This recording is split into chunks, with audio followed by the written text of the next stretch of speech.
Warga Lorong Beringin Jaya, Kelurahan 13 Ulu Seberang Ulu 2 Palembang melakukan pertolongan pada 2 orang pria yang terluka tusukan senjata tajam. Korban dibawa ke Rumah Sakit Muhammadiyah Palembang untuk perawatan luka yang diderita korban. Lukanya kedua korban dilakukan temannya yang diduga pelaku bernama Alex menegur korban bernama Ujang agar tidak memakai narkoba di rumah kontrakan pelaku.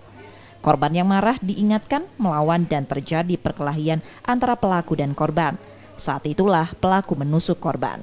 Setelah korban jatuh saat akan melarikan diri, pelaku ditahan rekannya yang lain, Denny, yang kemudian juga dilukai pelaku dengan sajam. Nah, kejadian ini tidak tahu awal apa dari dalam kosan itu, bedeng itu kan. Mungkin apa saling ejek kan, mereka kan tidak tahu. Jadi ribut? Terjadilah ribut di luar, warga juga tidak tahu terjadi ribut di luar. Di sini? Ini siapa yang kena tusuk, Pak? Ujang ini. Kena tusuk di mana, Pak, tadi, Pak? Banyak. Di belakang, di gulu, kena goresan, jatuh di pinggang. Kalau nah, untuk yang keduanya, anak temu dukun itu. Kenapa dia, Pak? Dia tuh misah dia tuh.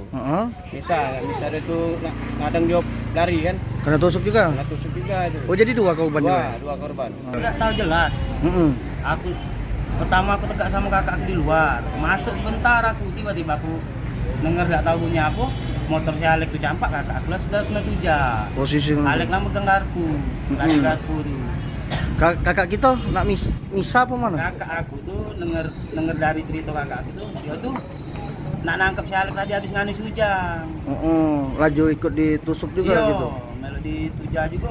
Kalau masalah apa tuh? Tidak tahu masalah, dia balas sama si Ujang dulu. Si Alek tuh. Kakak kita misa. Kakak aku tuh nangkep si Alek tadi. Jadi korban juga gitu. Jadi korban juga. Polisi sudah melakukan olah TKP sementara dan meminta keterangan korban serta saksi terkait peristiwa itu.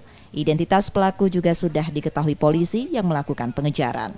Yudi Kiswanto, Kompas TV, Palembang, Sumatera Selatan.